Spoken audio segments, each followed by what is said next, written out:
time management is life management. It is personal management.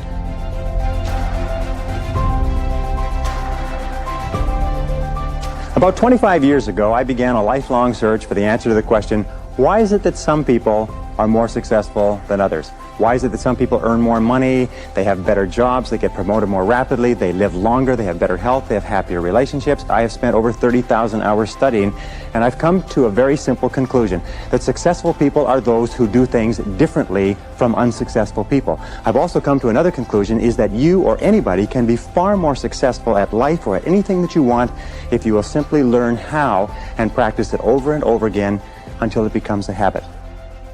Hey there! It's hard to find good help for many people today. With so much information, it's easy to feel overwhelmed and that you don't have any way to sift through the noise. Luckily, motivational speakers can help. Subscribe to us for endless motivation. Now, no matter what field you're in, no matter what field of endeavor, no matter what work, no matter what activity, there is one thing that all successful people have in common, is that they are good time managers. And the reason they are good time managers is because they recognize that time management is life management. It is personal management.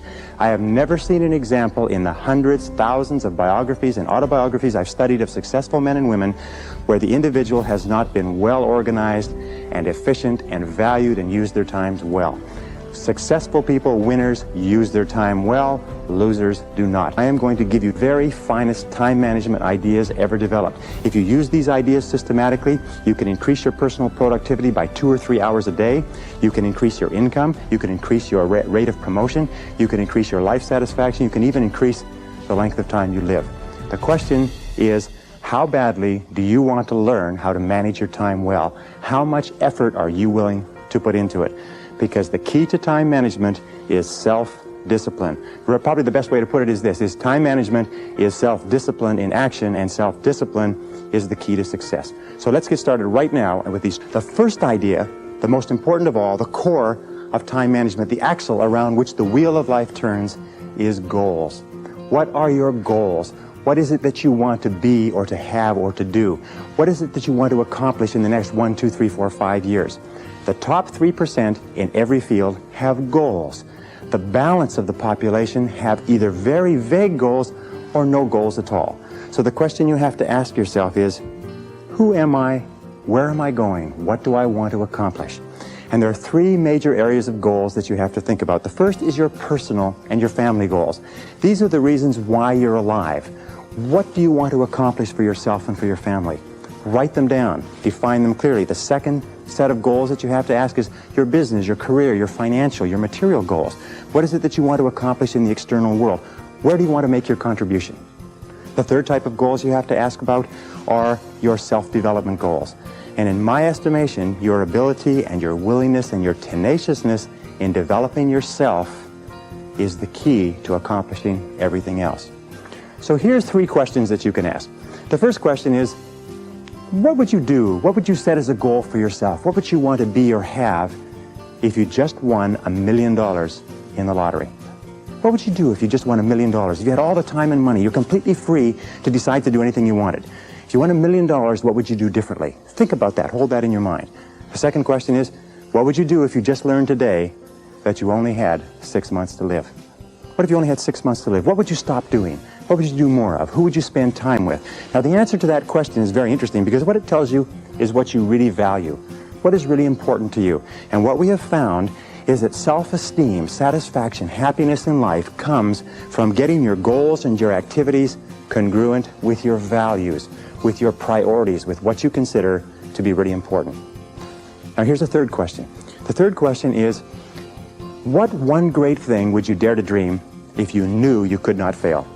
If you knew beyond a shadow of a doubt that you could not fail, what one thing would you set as a goal for yourself? Because sometimes answering that question will tell you the one thing that you've been put on this earth to accomplish. One final point with regard to goals is that goals must be in writing. You must write them down, you must rewrite them, you must define them, you must redefine them. The top 1% of successful people in every area have very clear, specific, written goals. And most of them carry their goals around with them. It's interesting, There are many people who have goals, vague or clear. There are many people who do make plans, but the biggest single problem in human life is setting priorities, determining what is relevant and what is irrelevant. And in setting priorities, an Italian economist named Vilfredo Pareto in 1895 came up with a principle which is called the Pareto Principle. We call it the 80-20 rule. It says that 80% of the value of what you do will be contained in 20% of the things that you do. What does this mean? It means that if you make a list of 10 things that you have to do today, you will find that 2 of those things are worth all of the others put together. Now, the difference between highly effective people, as Vilfredo Pareto said, was that highly effective people work on the vital few versus the trivial many. The difference between the two is that ineffective people work on the trivial many. They work on things that are fun. They work on things that are easy. They work on little tasks, fun tasks, irrelevant tasks, but they keep putting off and delaying working on their major tasks. So the key to success is always be asking this question: what is the most valuable use of my time right now? What is the most valuable use of your time right now? I'm convinced that if all you did was organize your life and only work on the most valuable use of your time, that alone would be enough to make you an effective, efficient person. That alone would be enough to increase your productivity, your performance, your profitability, your rewards by 10, 20, 30, 40, even 50%. So always before you begin, ask yourself, is this the most important thing I could be doing? Is this my top priority task? Does this give me the highest payoff? Is this the most valuable use of my time? Now, here is one simple test with regard to value. Ask yourself, in approaching any task, is what impact will the accomplishment of this task have on my future? The futurity of decisions is the key to measuring the value. Most people spend as much as 80% of their time dealing with the problems and difficulties of the past, and only 20% dealing with the opportunities of the future. But successful people are always saying, what impact will this have on the future? Important tasks will always have an impact on the future. Unimportant tasks will only have an impact on the present and maybe even the past. So I say, what is the most valuable use of my time right now, and what impact will this have on tomorrow, the next day, and the future? It's one of the key ways to keep on track with regard to priorities. It's concentration. Concentration, concentration. Many people come to me in my seminars and they say, well, I never learned how to concentrate. I can't concentrate. How do I learn to concentrate? Learning how to concentrate is absolutely essential to success. As a matter of fact, it is impossible for you to accomplish anything worthwhile in life without the ability to concentrate single-mindedly on one thing at a time and stay with it until it's complete. In fact, time and motion studies have shown that if you start a task and you put it down and you come back to it and pick it up and start it and put it down and come back to it and pick it up, that it will take you as much as 500% of the necessary time to do a task than if you picked it up and carried it through. Alec McKenzie, great time management expert, Alec McKenzie calls this single handling. Once you have made a list of what you have to do, organized your goals, determined the highest and most valuable priority, then pick the most important thing and begin working on it and stay with it until it's finished. Now, people say, well, if I stay with this task until it's finished, I won't get anything else done. That doesn't matter. If it's the most valuable thing that you have to do, it's the most important thing that you could be working on. Now, it's a wonderful thing. When you concentrate and work intensely on an important task, it gives you a feeling of energy and enthusiasm. When you complete an important task, your self-esteem goes up. You feel like a winner. You feel great about yourself. But if you work away on low-priority tasks, even if you complete them and do them well, you don't get any bang for the buck. You don't get any excitement or thrill from doing something that's not important. As a matter of fact, most stress, anxiety, frustration in the world of work today comes from working very hard on irrelevant tasks. Benjamin Trigo said, if it's not worth doing, it's not worth doing right. And I think it was Drucker who said, the very worst thing in the world is to do very well what need not be done at all. So concentrate single-mindedly on one task at a time. Do first things first and do things one at a time. Schedule your time. Scheduling your time reduces stress and releases energy. The very act of using your organizational skills to plan your day, your week, and your month gives you a greater feeling of control and will help increase productivity throughout your day. You'll feel in charge of your life. Planning your day in advance actually increases your self-esteem and improves your sense of personal power. It gives you a feeling of being in control of your life and your world. Start early. To increase your productivity, start your day early. The more time you take to sit, think, and plan, the better organized you will be in every area of your life.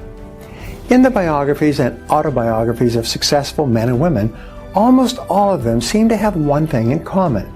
They develop great organizational skills and the habit of going to bed at a reasonable hour and rising early to start the day. Many successful people arise at 5 a.m. or 5:30 a.m. so that they can have enough time to think and plan for the coming day. As a result, they're always more effective than those who sleep in until the last possible moment. A few minutes of quiet reflection before you begin any undertaking can save you many hours in executing the task. When you get up early and plan your day in advance, you tend to be more calm, more clear-headed, and more creative throughout the day. Or organizational skills. Resolve to improve your organizational skills and use a filing system both at home and at work and on your computer. As much as 30% of working time today is spent looking for misplaced items. These are things that are lost because they've not been filed correctly. Does this sound familiar to you? There are few activities so frustrating as spending your valuable time looking for misplaced information and materials because no thought was given to a filing and retrieval system. The best and simplest of all filing systems is an alphabetical system. In conjunction with a filing system, you should have a master list or record of all your files in a single place, like on your desktop. This master list gives you the title of each file and tells you where the file is located. Increase your productivity. With prime time, organize your life so that you're doing creative work during your internal prime time. Your internal prime time is the time of day according to your body clock when you are the most alert and most productive. Now, for most people, this time of highest performance is in the morning, after resting the whole night. For some people, however, night people, it's in the evening.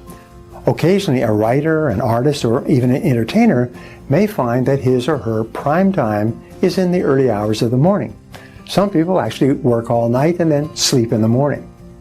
So it's important that you be aware of your internal prime time, when you function at your best, so that you can schedule your most important projects accordingly to increase your productivity. Your most important work usually requires that you be at your very best, rested, alert, and creative. What time of the day do you most feel the very best and have the most energy? You must also be aware of what is called external prime time. This is the time when your customers or clients are most readily available. Each person should give some thought to structuring their day for both their external prime time and their internal prime time. Number 6 is air travel productivity. An important area where organizational skills is vital is travel, especially air travel. Everybody is traveling by air today, and most people who fly waste that time when it could be very productive. Some years ago, a company called Hughes Air West, a regional airline that once served the western U.S., hired a consulting firm to compare the efficiency of flying first class with flying economy class and with working in a normal office. What they found was amazing. They found that 1 hour of uninterrupted work time in an airplane yielded the equivalent of 3 hours of work in a normal office work environment.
The key word was uninterrupted. If you plan ahead and organize your work before you leave for the airport, you can increase productivity by accomplishing an enormous amount when you are in the air. Use these techniques and use these methods to dramatically increase your productivity in the weeks ahead. There are 2 questions that you can ask on a regular basis to keep yourself focused on getting your most important tasks completed on schedule. The first question is, what are my highest value activities? Put another way, what are the most important tasks you have to complete to make the greatest contribution to your organization, or to your family, or to your life in general? This is one of the most important questions you can ask and answer. What are your highest value activities? First, think this through for yourself, then ask your boss. Ask your coworkers and subordinates. Ask your friends and family. By focusing the lens of a camera, you must be crystal clear about your highest value activities before you begin work. The second question you can ask continually is, what can I, and only I, do that if done well will make a real difference? This is a great question that comes from Peter Drucker, the management guru. It's one of the best of all questions for achieving personal effectiveness. What can you, and only you, do that if done well can make a real difference? Now, this is something that only you can do. If you don't do it, it won't be done by someone else. But if you do it, and you do it well, it can really make a difference to your life and your career. What is your answer to this question? Every hour of every day, you can ask yourself this question and there will be a specific answer. Your job is to be clear about the answer and then to start and work on this task before anything else. A friend of mine has just written a book called Words Can Change Your Brain. And what he has found, based on years of intensive work in neuroscience, is that certain words have tremendous impact on the way you think and feel, positive or negative. So the part of this segment is to change your language for a positive outlook. For example, in flying, the word attitude refers to the angle or flight of your approach relative to the horizon. If you lower or raise the nose of the plane, you change the attitude of the plane. The way you think about a problem determines your attitude or approach as well. Here are 3 words that you can use to change your attitude and your approach to any difficulty you face. First of all, change the word problem to the word situation. Whereas problem is a negative word that triggers feelings of fear and anxiety, situation is a neutral word. So instead of saying we have a problem, you can say we have a situation. My personal preference is to change the word problem to the word challenge. Whenever something goes wrong, immediately say, well, we have an interesting challenge facing us today. You see, challenge is a positive word. When you think of a challenge, you think of something that you rise to, something that brings out the best in you and others. Challenges are what make life exciting and worth living. By rising to the challenges of day-to-day life, you fulfill more and more of your potential. Perhaps the best word of all is opportunity. Instead of saying we have a problem, you can say we have an unexpected opportunity. Napoleon Hill was famous for saying, every problem or difficulty you face contains the seed of an equal or greater advantage or benefit.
Your job is to find the benefit. Look for the good in every situation, and this way of approaching a problem is determined by your attitude. The attitude of looking for the good in every situation, of looking for the advantage or benefit in any problem or difficulty, is the way that the most successful people think most of the time. Superior people, leaders in all areas, face the inevitable ups and downs of daily life on the way to their destinations by taking complete control of their thinking and their emotions. And they do this by choosing the words they use to describe a situation, their tone of voice, and their behavior in dealing with problems. A mark of maturity, a vital quality on the road to success and happiness and balance in life, is expecting problems and difficulties as normal, natural, and unavoidable parts of life. You can never avoid them. They come, as they say, like the waves of the ocean. Problems never stop. Becoming a superior person requires accepting that when you set off toward a big, exciting goal or destination, you will experience unexpected turbulence. One of the marks of leaders is they don't like to fail, but they know that they're going to fail over and over again on the road to success. Thomas J. Watson Sr., the founder of IBM, was once asked by a young journalist how he could be more successful faster, and he said, if you want to be more successful faster, he said, you must double your rate of failure. Success lies on the far side of failure. And the way that you succeed and fail and succeed is learn from every experience. Look for the good. Call it a situation, a challenge, or an opportunity to keep your mind positive and creative as you work your way through it.